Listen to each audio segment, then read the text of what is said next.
There's this great song about the river. I love it. Yeah, yeah. Thank you.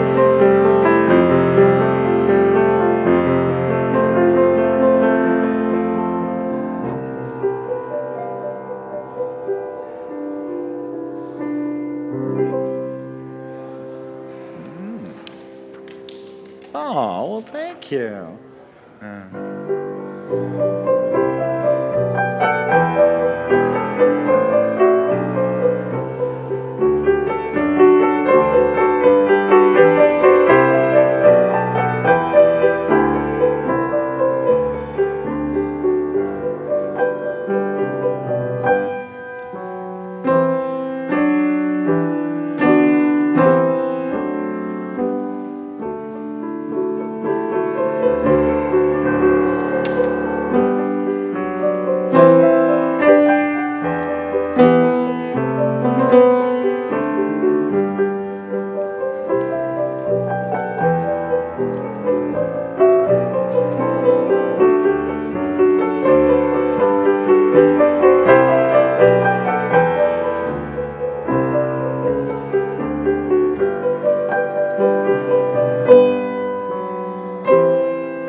That's all right.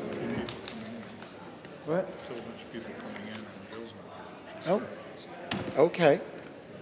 No problem. I can do. Well, let's see what I want to do. Or maybe I'll just do a hymn. I was trying to work something out for this, so I can do that.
at my high school or my college one day.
We thank Mr. Gerfold for sharing music with us.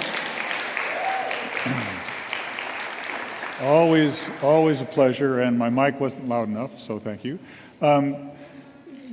Obviously, there was a terrible traffic accident on Sepulveda, and so they've closed off this entire block from, I guess, IHOP up to 77th, last I heard. So that's causing some delay in people getting here. How many of you were delayed in getting into the site? Yeah, this is just a horrible accident and very unpleasant, very sad for the people involved. So to you and to the people on the stream, we'll, as soon as we feel like most people are here, we've still got people lined up to come in from outside, and we're going to have Mr. Gerhold play his entire repertoire.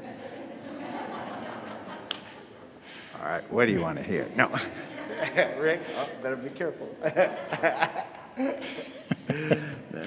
Thank you, I know Tom. what Rick Really, likes. really appreciate your help. Oh, no worries. And thanks for your patience.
Well, it looks like we're about ready to start. I'm not sure, are we ready to start? So I'll ask Miss Jill to begin our program. Thank you. Welcome, everybody. Thank you for joining us this evening and taking time out of your, I lost my breath, day and evening to come and join us. I'm really happy that the kids, the students, your children can be here with us. I think that really sends a positive message that we're all collaborating together. So tonight, we're going to start with Pastor Larry leading us in prayer.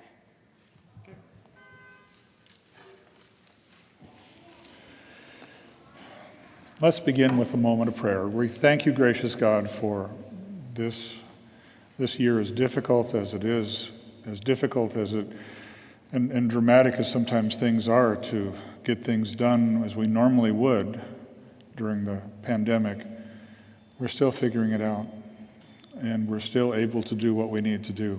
Give us patience with each other and kindness and generosity of heart and graciousness as we struggle to get through all of these things. We pray, Lord, for the person on the motorcycle that was killed in the traffic accident outside. We pray for the family and the friends and ask that you would show them grace and mercy and hope as they deal with this tragedy. What a reminder of how difficult this world can be and how much of a struggle things can be, and how things like this put our lives in perspective. We pray, Lord, that you would give us hope and joy as we move forward this school year. I thank you for each of the parents and the kids that are part of this, and I especially thank you, Lord, for our staff, and I'm just so overjoyed to see what you do in this place. Blessings on each one here, Lord, we pray in Jesus' name. Amen.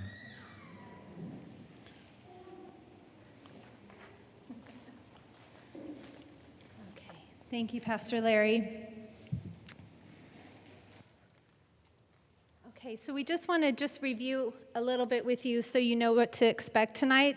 I know for me, things are all new, and I know I'd like to, if you can join me welcoming in all the new families that showed up tonight, so thank you very much. If we can give them a round of applause for joining us.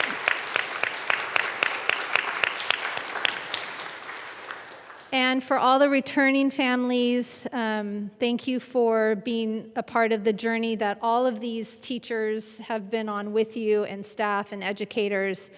Many of you yourselves were a student here, so I want to applaud you all. So thank you. So tonight you're going to see that I'm speaking. Hello. And then we're going to move to Pastor Larry and giving us a few pieces of information that we may have or just need to hear again about COVID and the pandemic. And then we will dismiss to have you meet with your teachers. I'm talking to you all. I should be talking this way. To meet with your teachers in their classroom to talk specifically about your grade level. And then, as you know, in case you did not hear, that middle school will stay seated and have their service time in here. So thank you for that. And we also want to welcome anybody that is watching us at home. I know there were a few phone calls saying that they were going to do that. So thank you to those parents at home as well. So I wanted to start first by saying, most of you know me as Miss Jill, and you can continue to call me that, but my name is Jill Duranian. I've been teaching in education for about 25 years, and the school that I went to, the aide in the classroom, the teacher's assistant, was Miss Evelyn, and I thought, well, Miss Jill, that's perfect, because my name's too long, and it was kindergarten, so I thought it stuck. So Miss Jill is perfectly acceptable, and I love that. But my name is Jill Duranian, and I'm very proud to serve as the principal of Westchester Lutheran School. It's a pleasure to welcome you to our back to school night this evening. And tonight you will have an opportunity, glasses fogging, to meet your child's teachers, find out what your child will learn over the course of the year, and understand the teacher's academic expectations.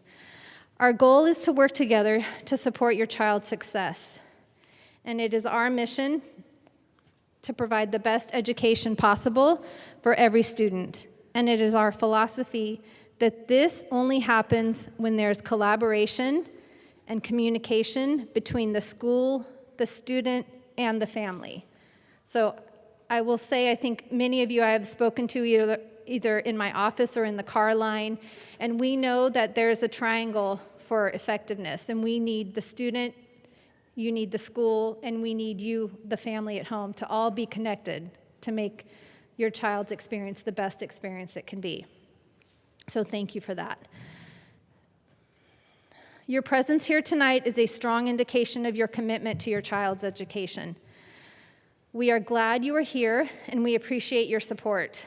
We encourage you to continue this commitment through the school year and stay informed of your child's progress.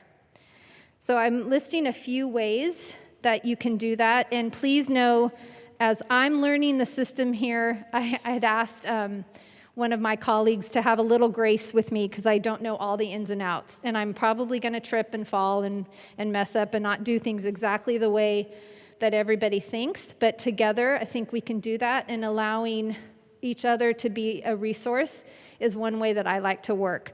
So I want to stress that we know we have websites and emails, and you'll hear all of this from your teacher.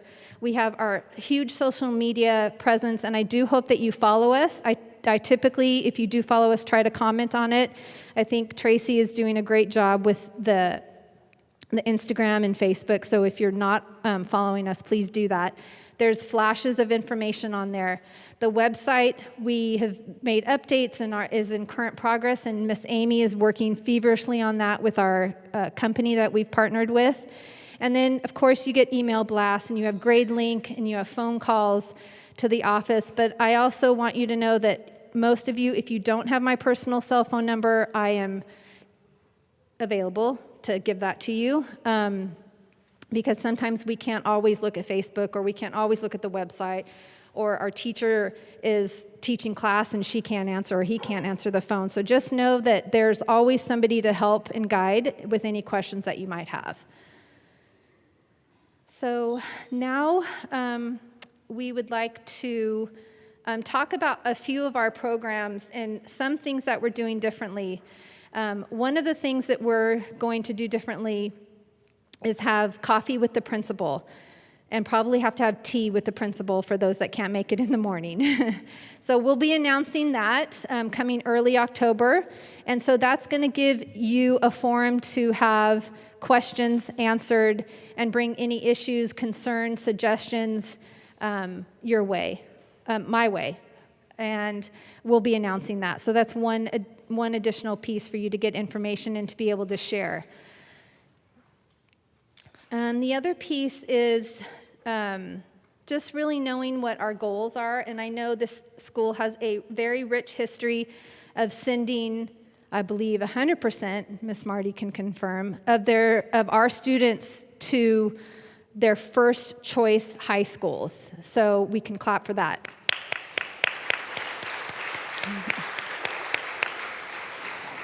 And I know if you're a parent sitting there in second grade thinking that's very far in advance, but if you are at a SPAN school, which we are, TK through 8, you really want to know what is the end for me and my family and my student, and what that trajectory is.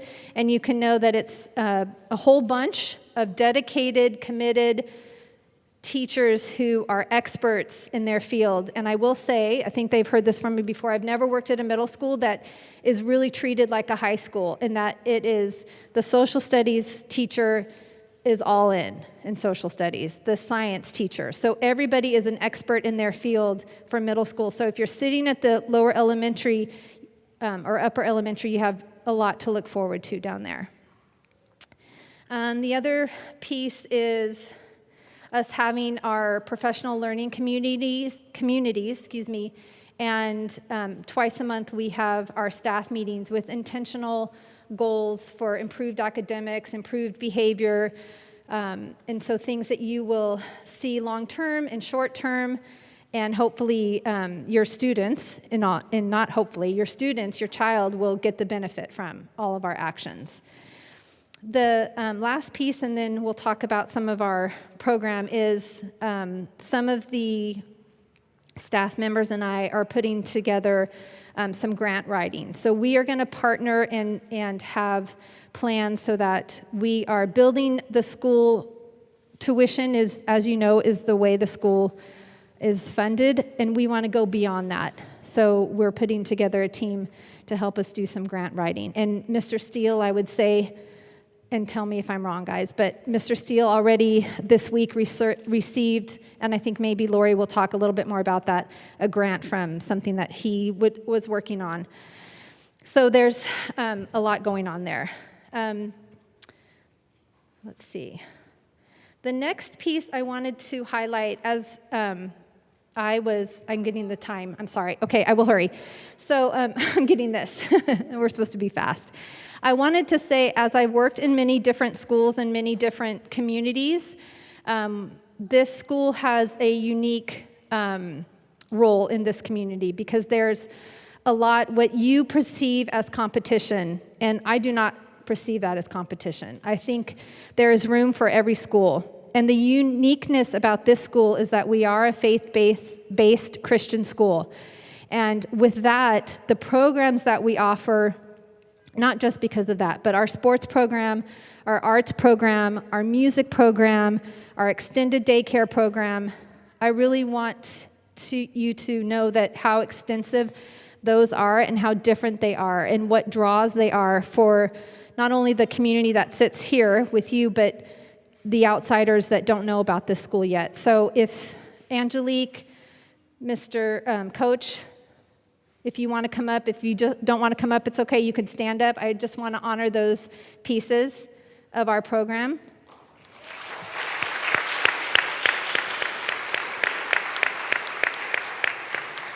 And we're probably going to be a few minutes behind. I'll hurry, but because we started so late, so I'm sorry for running late. I do want to have Mr. Brown come up, and most of you, if you don't know him, you do by now because he does the drop-off and the pickup, and he's kind of a staple here. So I'm going to have him come up and talk about our enrichment program and his extended daycare program.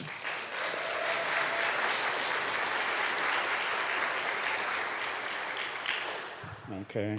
Good evening. Raise this a little bit. Thank you. Good evening, everybody. I'd like to first introduce myself. For those of you who do not know me, I am Jamal Brown. I'm the co-director of the after-school daycare program, the after-school, what do we call it, extended care program. We call it extended care because we go further than just morning and afternoon. We're also with your children during lunch, so we spend a good part of the day with them. And we take pride in what we do, and we try to provide a very safe environment for all your children.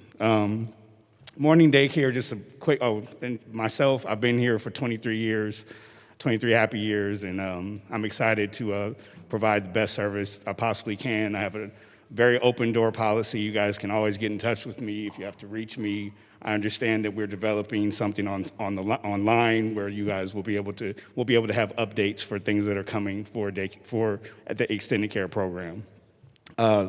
So the children are with us in the mornings from 7 to 8:30, and lunchtime from, what's lunchtime? 11:30 to 1:30. Sorry, I'm a little nervous. I haven't done this in a while. One thing about lunchtime, please try to provide your children with healthy lunches. We encourage them to eat. If you give them a sandwich, we encourage them to eat half their sandwich. We want them to be healthy throughout the day because, if they don't eat, then things happen and get sick or whatnot.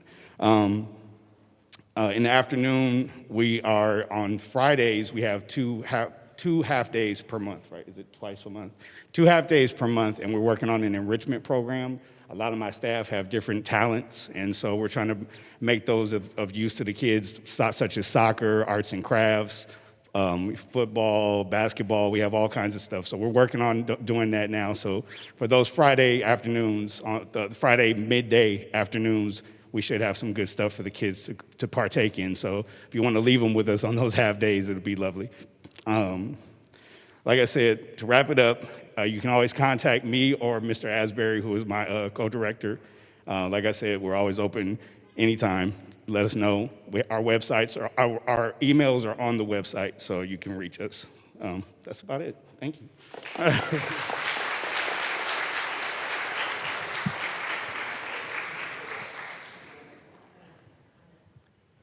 Okay, the extended care is, the enrichment part is something that's new. So the next piece, I think, is Miss Lori for PSO.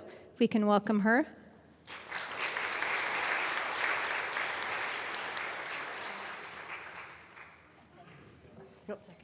I'm sorry, at this moment, I'm going to ask the teachers, sorry, Lori. I'm going to ask the teachers to stand. And if we can give them all a round of applause, we know we love them. And they're going to meet you in their classrooms, right? So they're going to go get ready for you. We're going to spend a few more minutes together as a team, and then we'll dismiss you to meet back up. So teachers, you can go, except the middle school, obviously. All right, Miss Lori, thank you. Good evening, everyone. My name is Lori Sarlo. This is my 9th back-to-school night and my final back-to-school night. So it's bittersweet. Part of the bitterness is that I've been working with Miss Jill since the end of July, and I'm so excited to see how she's going to turn this gem of a school into a diamond. I really am. I'm very excited. So what is the PSO, for those of you who are new? It's Parent Support Organization. We plan community building events, fundraising events. We try and do monthly treats to the teachers every month, give them a little sweetness. So community events. We are feeling out everyone's comfort zone in gathering together. We'll try and do almost everything outside at this point. All events are going to require volunteers, so when I send out, or we send out from the school an email to volunteer, please help us, because we can't have the events without the volunteers. It just doesn't work that way. Fundraising. As many fundraising events we have that are targeted giving. I know our Jogathon will be very targeted giving. We try and say, we're doing this fundraising event for ABC. There will be there's some passive fundraising, Amazon Smile, Kroger, Ralph's. You'll get some information on all that. And then we're also going to do, at least once a month, a restaurant night. Restaurant night to me is win, win, win. You don't have to cook dinner. You support a local business in the area, and that business then gives money back to the school. So I think it's a win-win-win. Then, finally, over the last 18 months, my most used office supply has been this eraser. I still use a handwritten calendar. I'm not digital. And I'm hoping to retire this eraser by the end of this calendar year so that we're not erasing and but I just need you to know we try our best to plan things, and if we have to cancel at the last minute, we're going to do it for the safety of everyone involved. So just have grace and patience, and we're going to get through it. Thank you.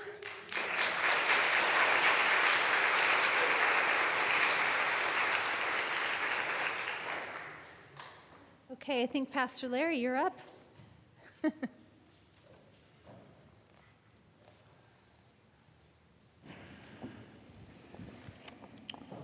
I'm told I need to talk about COVID stuff. I was hoping to avoid that tonight, but I guess we need to talk about it. I could read you all of the different appendix documents that we keep getting from the county public health department, but you'd all fall right to sleep. I try to keep up with things. I promise I will maintain that role, and I didn't want to dump it on Jill right away. It's coming, but I didn't want to destroy your little heart at this point. So I'll maintain that role for the time being. I'm kind of the CEO of the corporation, so I'm the one responsible anyway. We're following the mask mandates. We still get lots of questions about this, which means indoors we have to wear masks. Outdoors, if we can maintain decent social distancing, we don't have to. That means generally in sports, you're okay without masks, but in sports teams and sports programs, we require weekly testing of the students and all the staff. So we're doing exactly everything we're supposed to do. I hope you know that we've extended the testing opportunities for families and for students as well in the school. It's no cost to you. You just take the test on Monday, drop it off by Tuesday morning, take the test on Tuesday morning. That's what I do right before I go to FedEx. But it's no cost to you, and it provides that kind of assurance. If you ever need a COVID test, that's our cadence for doing that, and you're welcome to participate with us in that. We do and have done for a year and a half the weekly screening of all of our employees, and we'll continue to do that. We're continuing this year with the Bright Wheel health check-in. One of our teachers checked in, pushing the wrong little buttons on the screen, and we had to call the men in the white suits to come and take her away. I thought about doing it just to mess with her. So we take those things seriously, and we need to know that your kids are safe and able to come to school. We have published, I think we've published the flow chart that you follow if your child is not feeling well. What do you do? And if you have questions about that, please call the office. Sometimes kids run a temperature, and that's a normal part of their health story, so that's not an issue. We understand that. But if it's an unusual thing or symptoms start occurring that are unusual, we'll need to have a discussion about that. We don't want to shut our classrooms down. Can I get an amen on that? We do not want to do that, but if something comes up, we will have to do that. I was talking to a desperate pastor from North Hollywood Lutheran. They have their school, Laurel Hall there. And he said, at their back to school night, somebody came and managed to infect the entire kindergarten. They had multiple cases in the class and had to shut down before they even got started. So we're trying to be careful, and we're trying to be secure insofar as we can. And we want to keep your kids safe. I know masks are a pain. I don't use them when I'm speaking because I'd run out of breath and pass out, and that would be unpleasant. But I'm also distanced from you, so I don't have that kind of range. I think we're safe. We're sorry about the drop-off and pickup protocols. That's partly due to COVID. That's also partly due to something that I made sure that Ms. Jill was schooled on today, is that our conditional use permit from the City Planning Department is still in place. We're stuck with that for the foreseeable future. We're negotiating with people to try and get some of that alleviated, but for now it's still there. If you have any questions about COVID or other things related to that, please reach out to me privately. I'm happy to talk to any and all of you whenever you need it. I enjoyed working with you in the role of assistant or interim principal last year, and I'm very happy not to have to do that this year, but I really appreciated getting to know you guys and your kids a lot better. I'll be more involved in chapel and with other things going forward this year too. So I think that's all I need to talk about, and then some. So what's next? Thank you, Pastor Larry. So in closing, although I'm sure you did not just to come just to hear the two of us and I think we're taking our show on the road. That's what I heard. Tom's going to accompany us? Okay, but that didn't go over too well. I just want to leave you with a final thought of appreciation and to all the teachers and staff who have welcomed me. Oh, so sorry. Okay, so you didn't know I was gonna slip you in over here. So I'm gonna ask, I'm gonna hold my thank you because I'm gonna have Miss Hahn come and talk, who Miss Susie Hahn, most of you know, is our PE and health and SEL instructor for TK through 5. And because you're all here in a captive audience, and she's here, it's divine intervention. So thank you, Miss Hahn.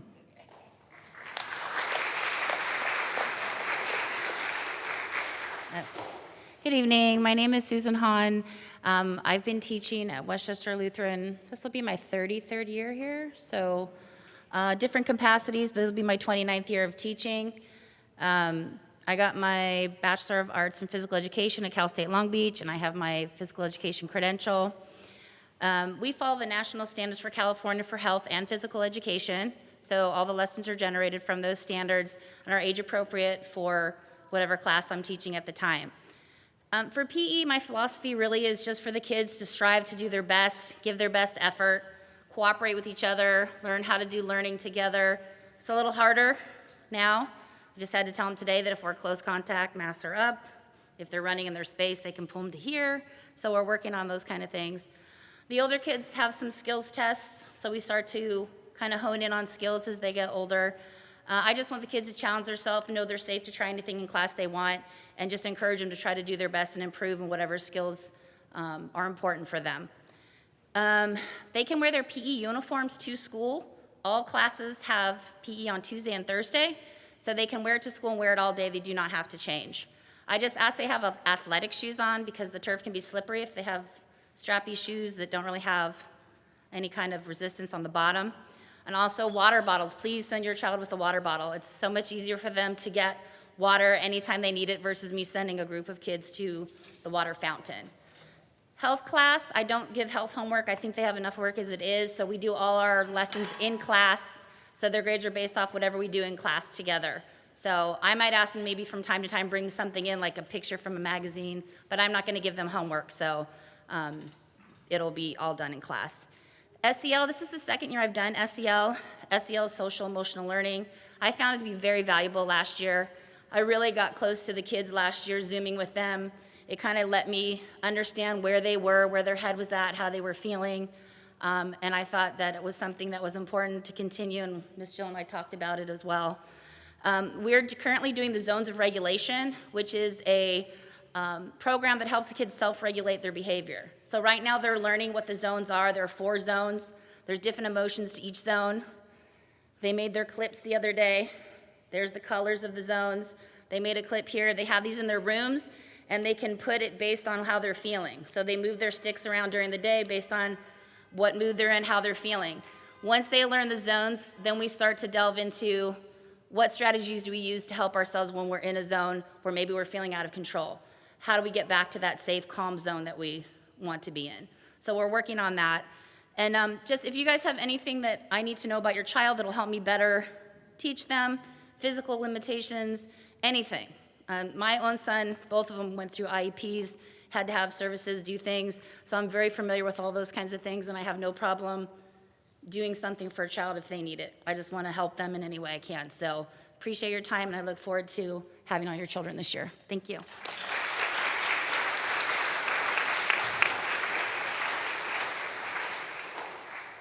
Thank you, Mrs. Hahn. And I know that the SEL, if you don't know what that is, it's social emotional learning, and it's part of that whole child teaching.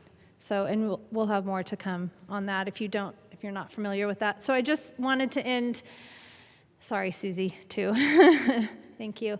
I just really want to extend a big hug, and sorry for the teachers that aren't here for welcoming me, and to Mr. Brown. I think we're connected, and Miss Amy at the hip. She and I've learned a tremendous amount about the school from her, and of course, Pastor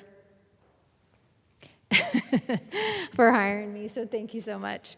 But it truly is, just know that I am available, I'm here. I think most of you see me around, and I want you to know, and I want the kids to know who their principal is, and it's not something to fear or be in trouble. We talked today on the playground, instead of saying trouble, we're saying teaching. So just know that I'm here, and I appreciate all of you and each one of you. And by the end of the year, I hope to know everyone's name. So thank you all for coming. We're going to dismiss TK through 5th grade to their classrooms, and the teachers have a lovely display of what's expected there. And middle school can move up. Please move up if you're in middle school.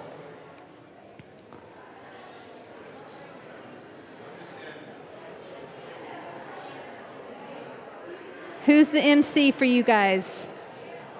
Who's the MC? The master of ceremony. The master of ceremony? Oh, okay.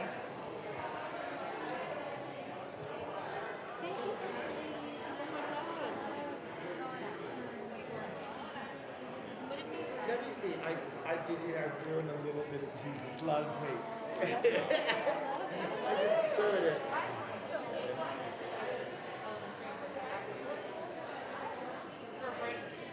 Hey, we're doing good.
Way down there. Yes.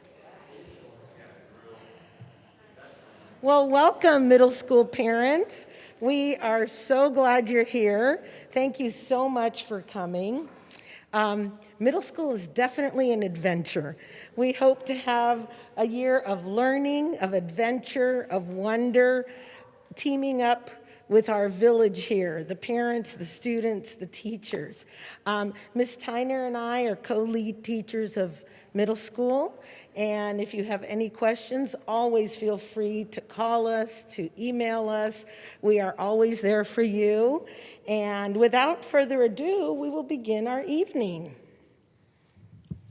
Okay, good evening, everyone. I'm going to introduce the other teachers here. We could not do this without them. Your students' education would be nothing without them. So I'm going to first introduce Mr. Steele. He is our science teacher.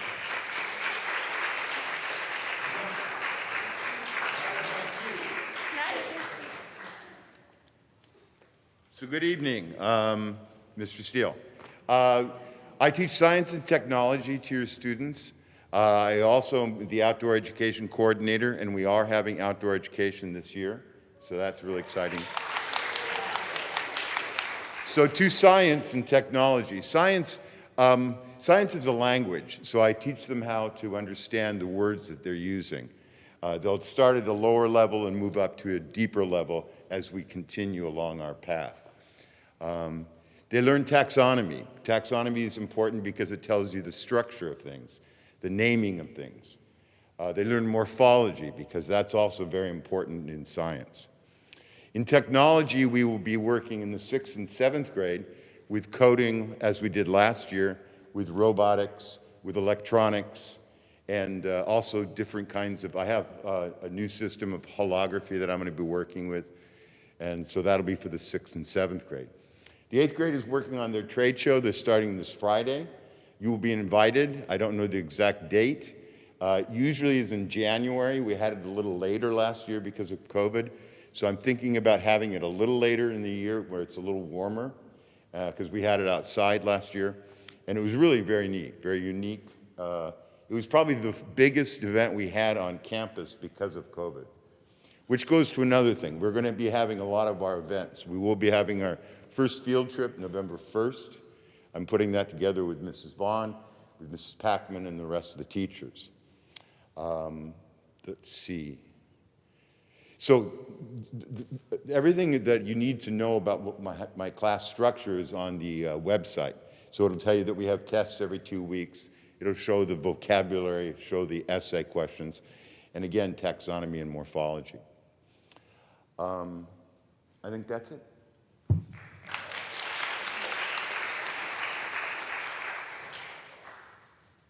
Thank you, Mr. Steele. Next up, we will have Mr. Fleming. Mr. Fleming is our English teacher.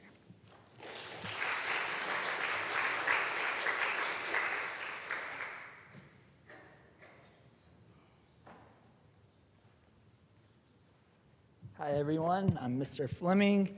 I teach English, as Profe said. For those of you who are new here, I want to just talk about English briefly, what we do. We have about 4 topics that we cover, which includes our grammar, writing, reading comprehension, as well as vocabulary. And one thing that I like to stress a lot, because it's something I was very passionate about, is the writing. So one thing I like to do with our kids is help them learn how we go from the beginning to the end. And I often tell them, writing isn't simply sitting down at the computer and start typing away. Okay? There's a process, and we like to go through that process. How do we get our thoughts in order? How do we get our different ideas to paper? Because how many of you have ever had an idea and then thought, when you sit down and type or write about it, it doesn't come as easy as you think? Has that happened to anybody here? Okay, so some of us, sure, for sure. So I want to make sure we do that. And mentioning the textbook, the way our textbook is set up, we'll do a grammar unit, and then it's followed immediately by a writing unit. And the purpose of this is to allow us to learn the fundamentals with the grammar, and then how do we apply it, okay? Because just knowing grammar is one thing, but if we don't know how to apply it to writing, what good is it? So that's something I really like to stress, and I like how the book is formatted like that. So perhaps you may notice we're on chapter 1 right now, and maybe next week you're going to see your child open to the middle of the book. Well, how did we go from page 10 to page 300? And that's just simply how our textbook is. It's not me just skipping around. That's just how it is set up. So that's one thing. Another thing is I do my best to post what's coming up for the week. By Monday morning, 8 a.m., I'll put it on GradeLink, and I'll put it on our stream page on Google Classroom. So you'll always be able to find that. I also put test dates for all the vocab up for the entire quarter, our reading test dates. I try to give as much advance warning as possible, so that way we're not just cramming all at the very end. So you'll be able to find that on GradeLink on Google Classroom. Okay, so I want to mention that. And finally, I have to get it in. I help Mr. James out with sports. Okay, so he is an awesome athletic director, and I always encourage, have your kids come on out. Even if they've never played before, if they've never hit the ball, seen the ball, anything, come on out anyways. Mr. James does a great job, and I really just think it's a great way of bringing us together. We get to learn, and we get to see the kids when we're not just in the classroom, so we get to see their personalities come out more. And that's a very cool thing. It's amazing to see just how well-rounded they are. Okay? So you can always contact me at bfleming@wlcs.org. It's up on the GradeLink, is on Google Classroom. So always just feel free to do that. Okay? Thank you.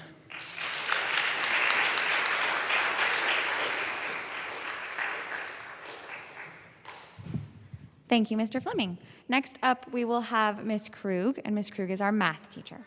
And she was my 4th grade teacher.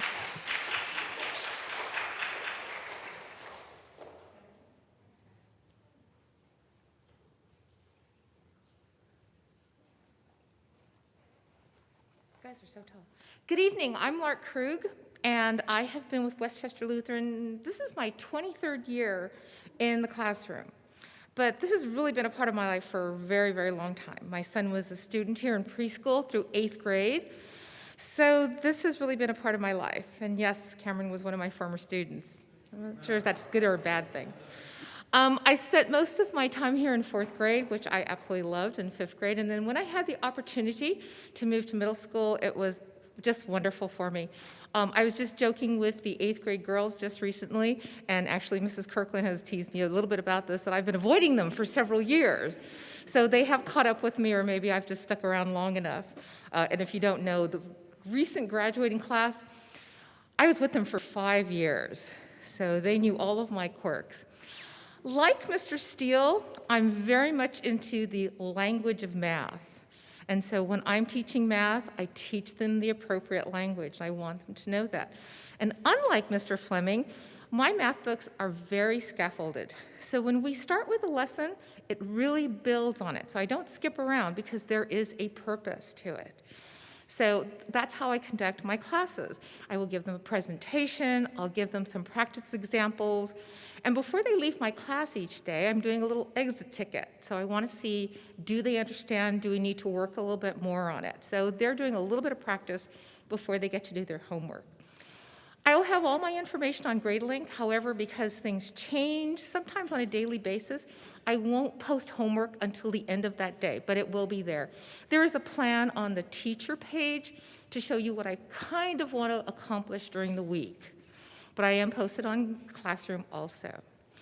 Specifically to the 8th grade parents, I've just recently received a notice that Notre Dame Academy is offering an HSPT, a little exam this weekend if you would like to. I will send you that email. Actually, I'm going to send it to all of you.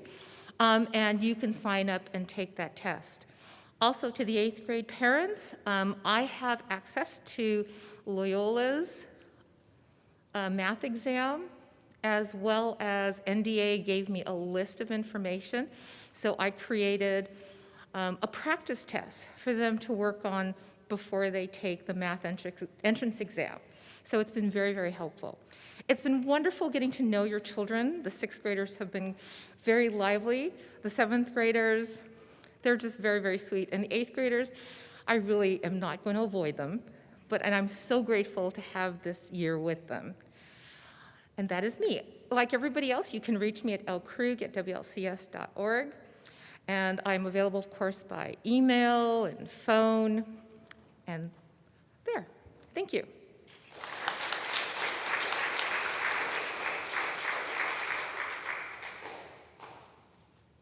Thank you, Ms. Krug. Now I'd like to call up Miss Talbert. Miss Talbert is our phenomenal fairy art mother, which is how we say art teacher around these parts. Thank you. Okay. Well, when you wear glasses and you have on a mask, does it fog up to you? Okay, so I'm going to take this off. Are you guys comfortable with that? Or do you want me to back up? I'll moonwalk if you want me to. Okay, I'm going to keep it short. So here's what we're going to do first. Number one, I just want to thank you. Thank you for entrusting your children with us. All of the teachers here and the staff, we are in love with your kids. And we come every day. I pray, and I was like, okay, God, use me today to imprint light, to speak love, to speak possibility, to speak hope through the art form of helping them find their voice. And so I want you guys to play along with me, okay? Because in our class, we play full out. That means they have to come up with energy. I don't just teach art, we teach mindset, right? So look to the right now. Everybody look to their right. Okay, look to the left, look down at the floor, and then look here. Look at what you're wearing. If you have a watch on or accessories or a phone, look at everything around you. Everything that you just saw was created by an artist. Pablo Picasso said, we are all born artists. The trick is to realize we're still one. We're creators, we're innovators. And all the data shows that when children participate vigorously in art, with the process of creating, they do well in math, in science. They're critical thinkers. They are problem solvers. They have better self-esteem, and they're willing to take risks. And right now, more than ever, the world needs risk takers. The world needs people who can create. And so it is an extraordinary journey that we're on. I have the opportunity to work from TK all the way up through middle school, which is really exciting, because my background is I went to Long Beach State on a full fine arts scholarship, and this was before computers. Some of y'all don't know about that, but this is BC, okay? When we actually took a pad and paper and did still lifes and everything, full scholarship, and then realized in the second year that artists were usually broke.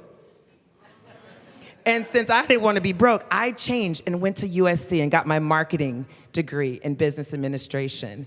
And then I was so blessed to coach for 25 years women in running a business. And so now I'm a life coach, speaker, and I have an art studio where I mainly teach adults who forgot they were artists. Right? And so I'm excited about having you in my art class because yes, every year we have a fundraiser where we do a paint, a sip, and maybe a little dip, okay? So so let me tell you about what your students are in for in our classroom. It is bright, it is lively, there is music. We like to get them into peak state when they come in.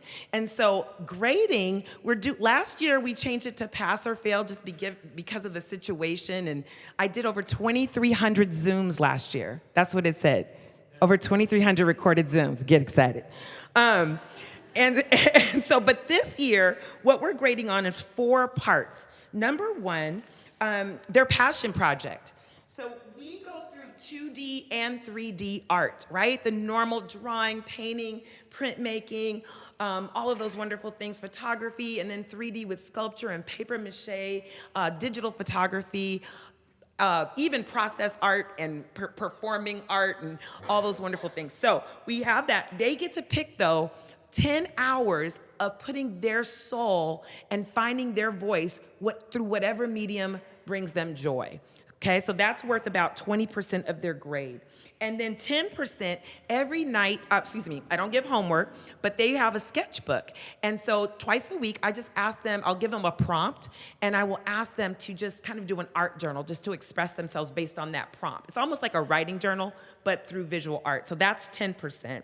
50% is gonna be graded on the class projects. So right now, we started off the year with what's called an identity collage. Well, how do they see themselves? What words do they use to describe themselves? And then they have to do a self-portrait in abstract, a realistic self-portrait, a digital portrait, and there's another one. I'll figure that out later.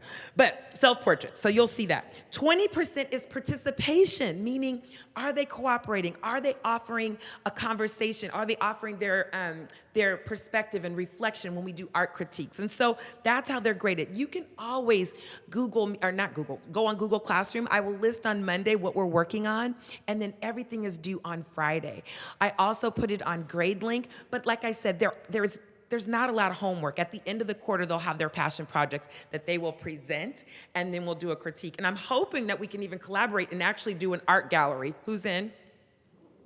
Yes, so thank you, Lori, for sparking that from last year's COVID exhibit too. And so the last thing I want to say, because of course, what I care about is they connect, number 1, to themselves and how they're feeling and finding their voice and expressing that voice and really using the history. We're going to study all the fine artists, all the modalities. We're going to go all the way from caveman times, the evolution of art and how we have evolved even now with it's called NFT. Do you guys know about that, NFT? So yeah, how are we evolving in our creative process?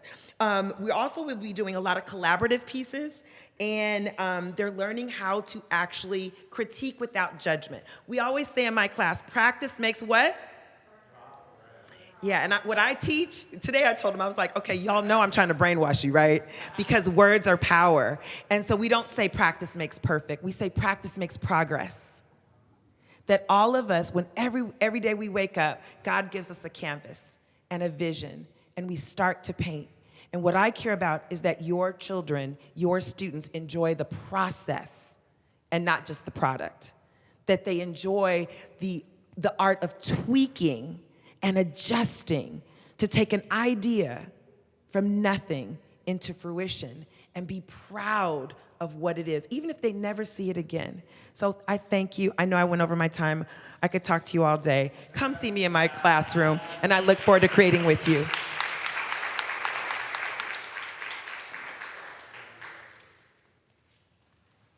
Does anyone else feel like they just had a shot of caffeine and a big hug at the same time? I do. I feel great. We are going to keep going with our arts program. I'd like to call up our music teacher, our performing arts teacher, our choir director, our music director, our musical director, and our chapel accompanist, Mr. Gerhold.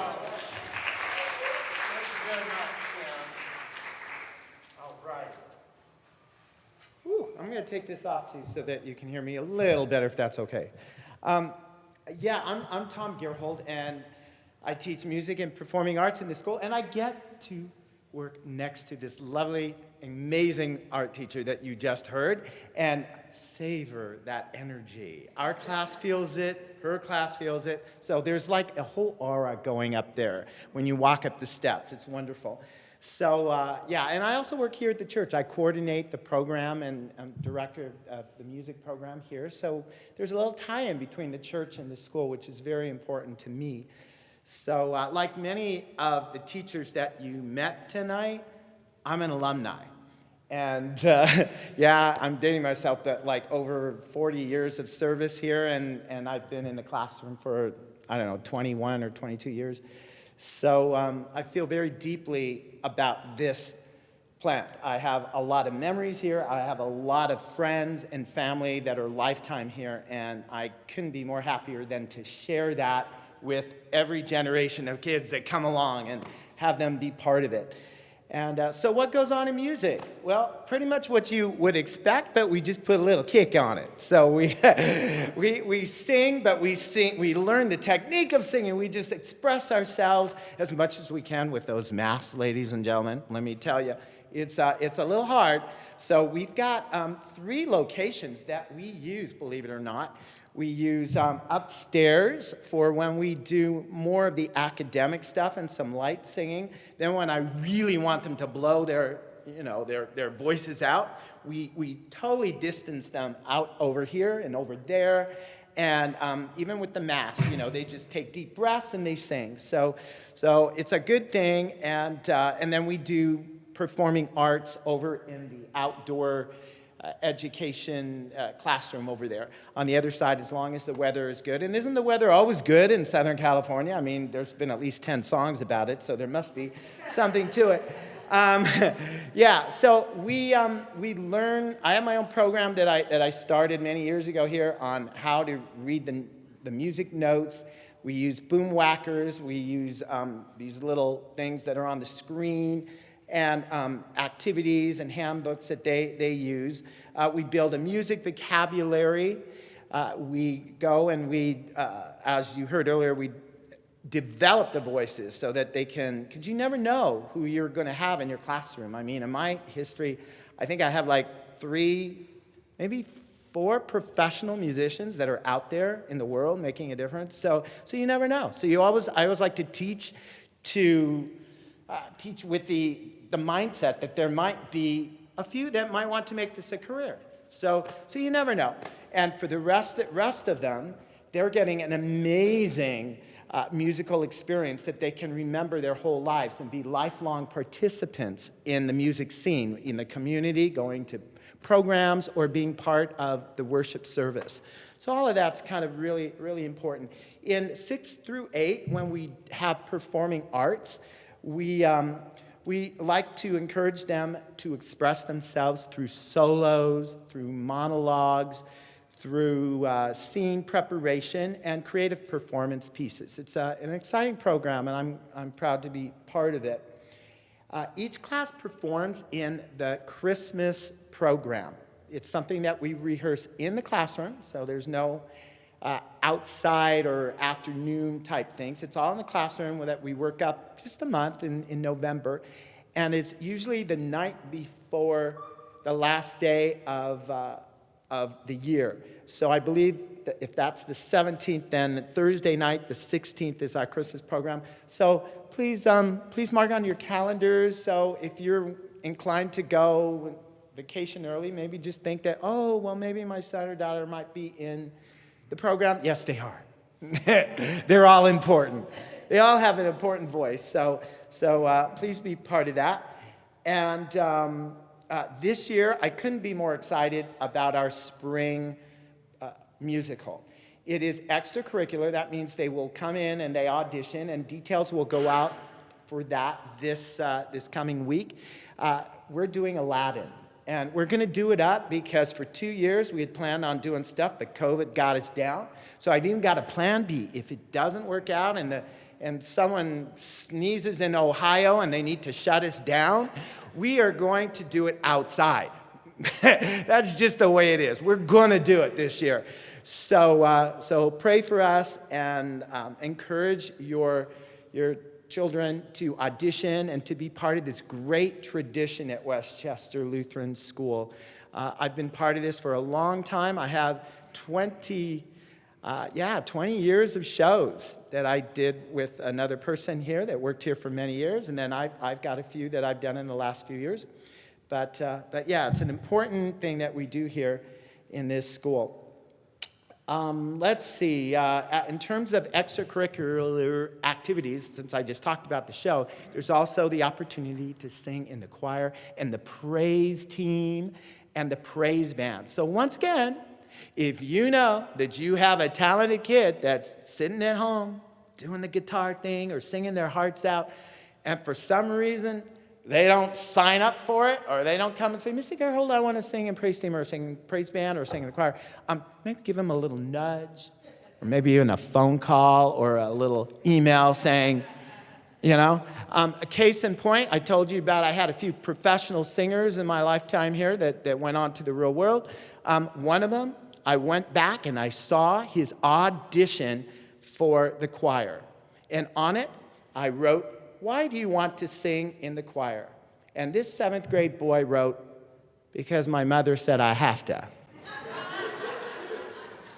Just telling you, parents, you never know what it's going to do, because that boy just rose and flew and is now doing all kinds of stuff. So anyway, homework is always on Google Classroom, on GradeLink. And you can, I grade 60% participation. That's a lot. And then just the rest of it is for those hymn of the month tests or the few assignments that come up every now and then, like songwriting and things like that. We do have a live music event each semester that I encourage them to see. With COVID, we haven't had much live events. So play it by ear. If you happen to hear about one coming up that you think, and I will do the same, I will advertise it and encourage it. But I guess for this semester, we probably have to assume that if they can find a live music event on their screen or somewhere, coming via online, then that would be acceptable for this semester. And then we'll see how things happen next semester. But anyway, so stay tuned to my website for all of that. There are two important times that they have to sing, no, 3, because they have to do the Christmas program. Then they have to do one sing this year at Westchester Lutheran Church at 10 a.m. So for 6th and 7th grade, I believe it's in January 30th. And then for 8th grade, it's right at the end before they graduate for their graduation recognition. It's on Sunday, June 12th. And then, of course, at the graduation, all of the classes participate. So that's a very important thing. We all support each other. We all sing. It's a very beautiful event. We've been doing this for years and really, really look forward to it. That's on June 16th, because the last day of school is the 17th. Yeah, so that's about right. All right, obviously you can always reach me at tgerhold at WLCS.org, or you can, I have an office number, it's 109 if you just call the school, or give me a call, or whatever, just work something out. So thank you very much for letting me give you my time, and encourage your young ones to branch out and to try all of these experiences, whether it's sports, music, whatever it is. Because in junior high, that's the one time where they get to do this. In high school, yeah, they'll get to do it, but everything is so fast-tracked toward college, and everything is so, you're on this track. And so this is the time, this is the moment where they can try almost anything that they're interested in and get exposed to it and learn to love it. So I just wanted to share that with you because we got a great sports program, great after-school activities, and I'm very proud of our music program. So thank you.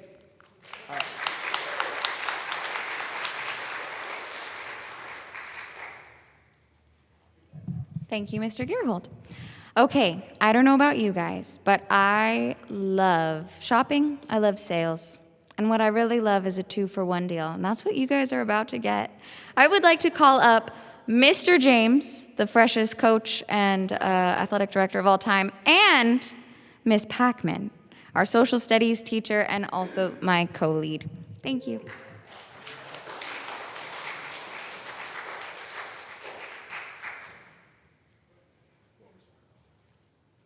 Hi, everyone. Let me apologize beforehand because I've been here since 6:45 a.m. administering COVID tests and teaching children how to write their names on vials, and it's been a process. It's been a process, but I appreciate all of you for being here, for supporting our athletic program. But I'm Mr. James. I am the PE Health and Athletic Director. Who in here has my cell phone number? Raise your hand.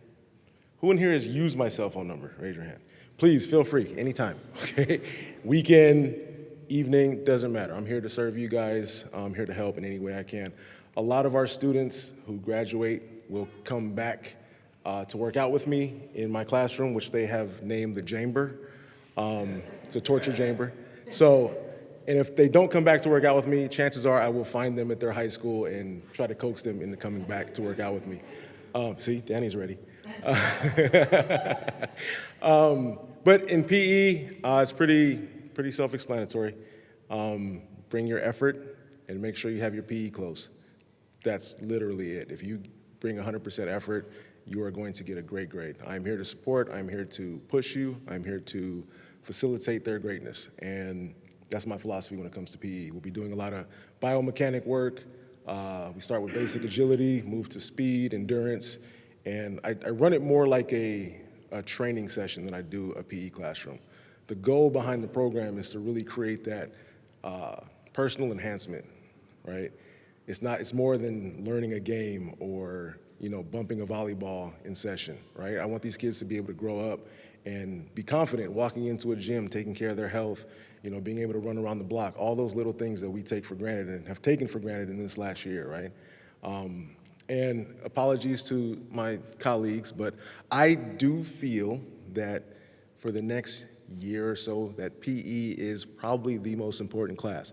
Don't hate me. Don't hate me.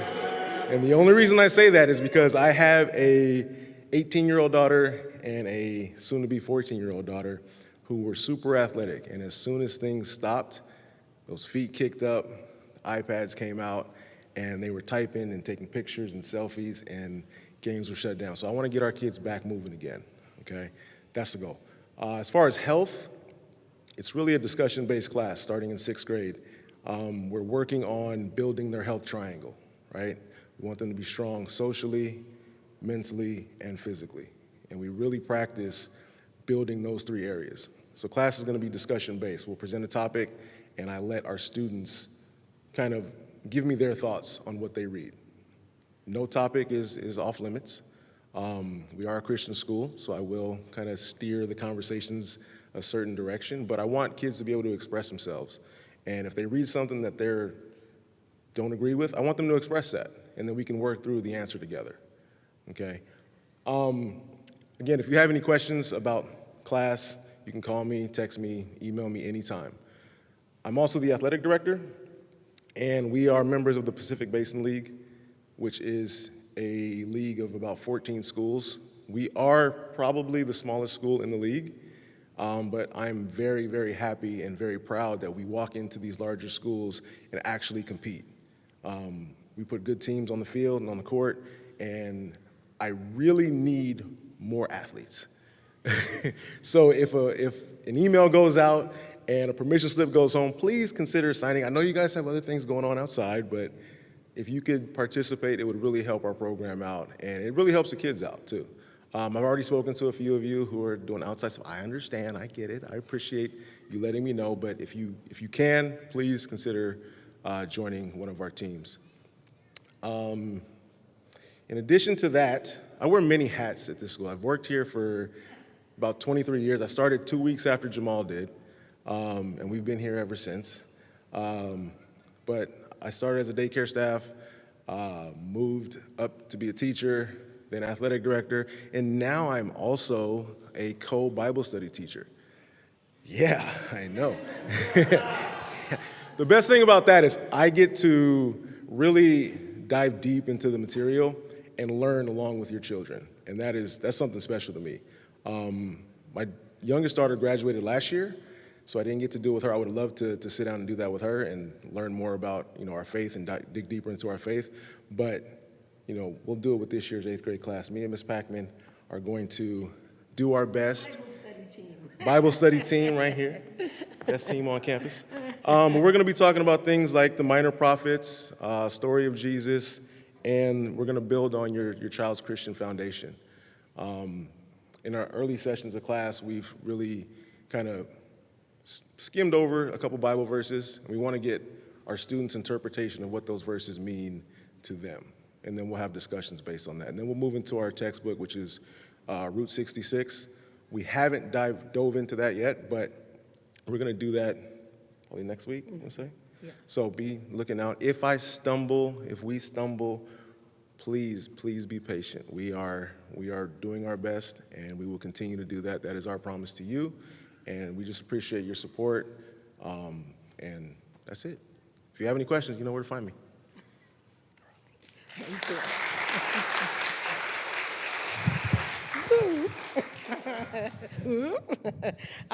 As Mr. James said, this is a new curriculum for us, but we feel really excited to work with our kids. Right now, we're getting a little deep into knowing each other, them bonding together.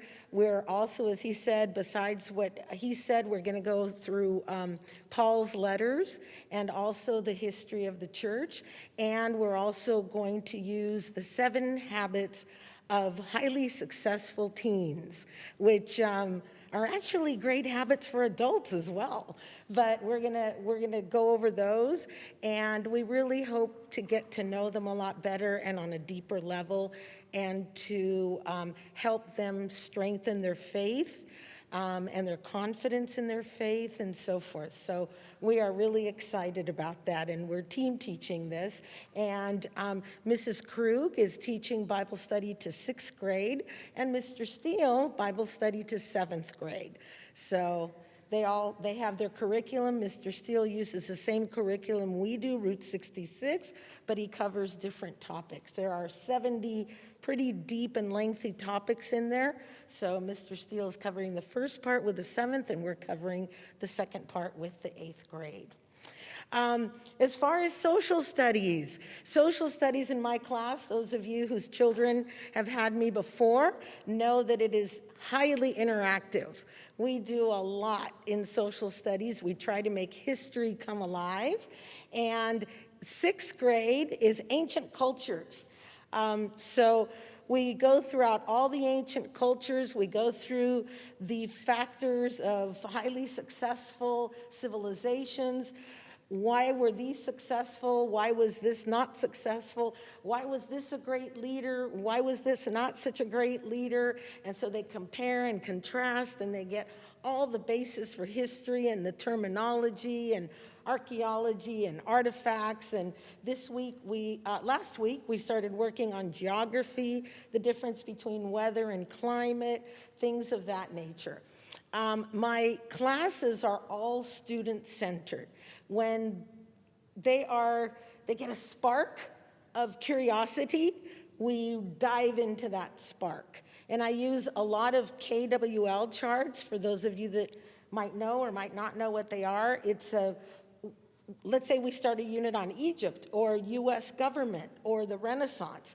We'll brainstorm on the board. What do you know about China? What do you know about Egypt? What do you know about the Renaissance? And we'll brainstorm. And then at the end of the unit, we'll say, what did you learn? That's the L. What did you learn? And they fill their composition books with all the things they've learned about whatever subject we covered. And then the last one I think is the most important, the W. The W is, what more do you want to know? Ooh, did they really have traps in the tombs in Egypt? Yes. And now you get to do a report on it, and we're going to learn about it. How did they mummify the bodies? Ooh, we're going to mummify chickens in class. And at the very moment, we have 3 chickens mummifying in the outdoor classroom. So they really do mummify chickens. I'll have to let you know where they are. One year, one of the teacher's dogs dug one up and ate the mummified chicken. But I told the students they did it right because the dog did not get sick. So you did it right, because something that the Egyptians believed was that if you did not mummify someone or something properly, their soul would haunt you for the rest of your life. So they are very careful when we mummify the chickens. They don't want that chicken soul to follow them. 7th grade, we cover the Renaissance, we cover the Middle Ages, we go all around the world. In 7th grade this week, we're talking about archaeology, we're talking about the differences of communication then and now, and you're not to tell them what we're going to do, but for Thursday, the 7th graders need to bring a bag of clean trash with them. And I simply said, sorry, I give trashy homework assignments. They have to bring the 3 bags of trash, and then we tell them, this is a culture. You found this. What does it tell you about that culture? Look at these, study these items. What does it tell you? Well, they had a system of writing. They had some kind of symbols for numbers. They could use color. They had art. They knew how to shape this metal can. I don't know what this was used for, because we pretend like we don't know what they're used for, and they come up with uses. Very interesting, some of them. So things like that. 8th grade, we come back home again. It's U.S. government and history. And wow, what a year we had with the last election. Woo! So they report on the candidates, not just the Democrats and the Republican candidates, although they know why basically it's just between those 2 parties. But I assign we do the top 10 parties, and everybody, we talk about it, we learn about it, what do they stand for, who are their leaders. We learn the Constitution. They become Constitution experts. And so that is pretty much the year in social studies. And all of my homework is on GradeLink. You are welcome to contact me at any time, mpacman@wlcs.org. Feel free to call me, to email me, and I always encourage the students. Do you have questions? Do you need anything? So they know they can come to me as well. All right, without further ado, I'm going to introduce our profesora, Ms. Tyner, who some of us have taught, and she's an excellent teacher. So obviously, we all did a good job. All right, Ms. Tyner.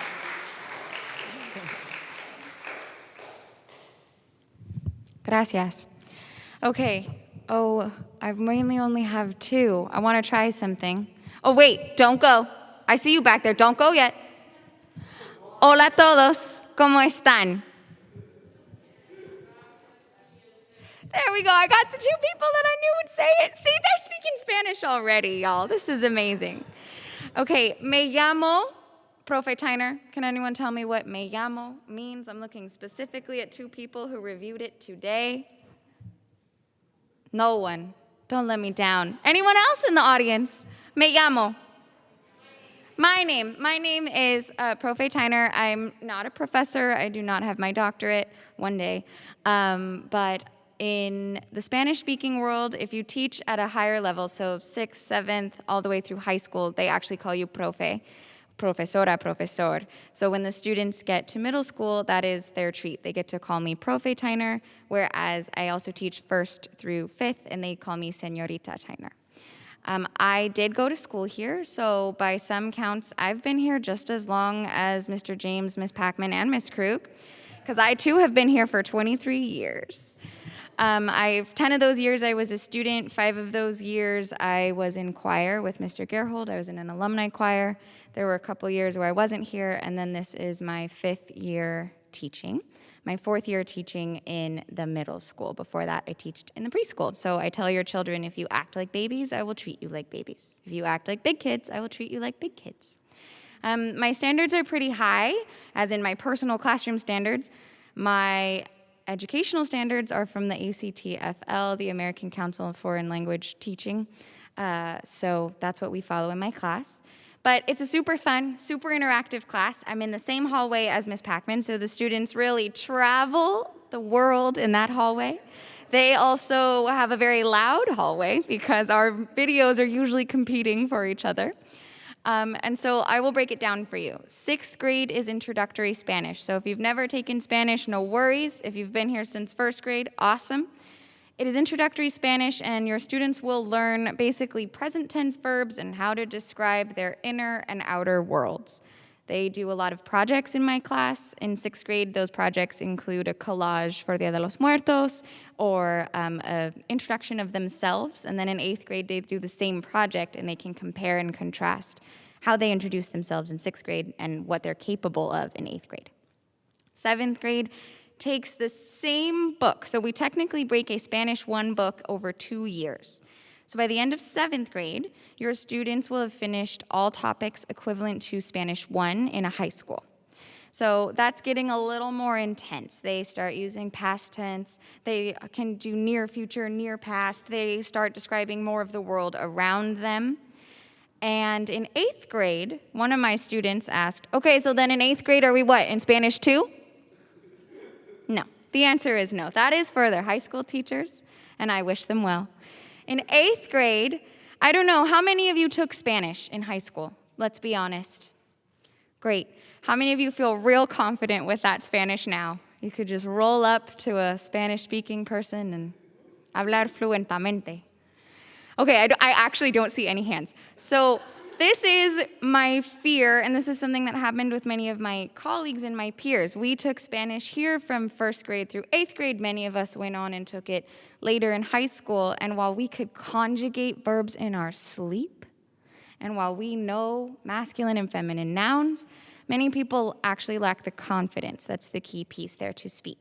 So my classroom is a very safe classroom. There's a lot of trying. There's a lot of student-led discussions. There's a lot of inquiry and activity and projects to actually get your students talking. So in 8th grade, I say we play with the language. 6th grade, we fill our toolkit. 7th grade, we put some more advanced tools in there. And then in 8th grade, we play. We are off book, which many educators are moving towards. So we actually use the curriculum from my brain. And we go around the world to visit all 21 Spanish-speaking countries. We learn a little bit about their accents. I bring in my linguistics background. We talk about their culture, their history, their food. Pre-COVID, we used to have a fiesta at the end of every country, and I would bring some of that food, but that has to wait. Sorry, this year's 8th grade. So grading. 10% is homework, because I believe homework is like drills in sports or music. It's just for practice. It could be for stretching your imagination. It could be for trying something new, so it really shouldn't bring your grade down. Tests are the same. They're just a snapshot. They're also 10% of the grade. Quizzes are pop quizzes. They're 5%, but I tell all the students they're kind of to let me know if I need to reteach something, because if everybody fails, then I didn't do my job. And if everybody passes, cool, we can move on. Que bueno. So the big two, if you're doing math, 30% are projects. Your students will always have 3 weeks to complete those projects. They also have checkpoints, so I was a student, admittedly, who ran to my mom and said, I need scissors and glue because math and my math project with scissors and glue is due tomorrow. Okay, so I don't want to do that to your students, so they always have checkpoints. Can anyone do math? The last category of grading is participation, and it is worth 45%. So that's a big chunk of the grade. Participation is collaboration, it is talking, but as Ms. Talbert said, and as Ms. Packman I know also believes, and many of us do, nowhere in the syllabus, nowhere in my classroom does it say perfection. They do not need to answer questions perfectly. I'm more interested in them asking questions than answering them. And I also know Spanish can be very intimidating for some people, so nodding, eye contact, taking notes, those also count towards participation. My assignments are uploaded into Google Classroom Mondays at 8 a.m., and they're due usually kind of every day after they're assigned. I do not assign homework on Fridays because I believe students deserve weekends too. That's pretty much it. You can find more information on the website or on Google Classroom or on GradeLink or at my email, ctyner@wlcs.org. And I would like to give you guys a big gracias. Thank you.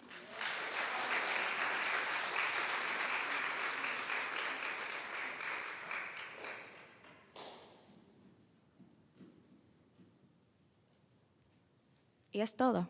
That's everything tonight, folks. Thank you so much for coming out. If you have more questions, we all are reachable by email. You have many of our phone numbers, and we cannot wait to start this new year with your students. Thank you.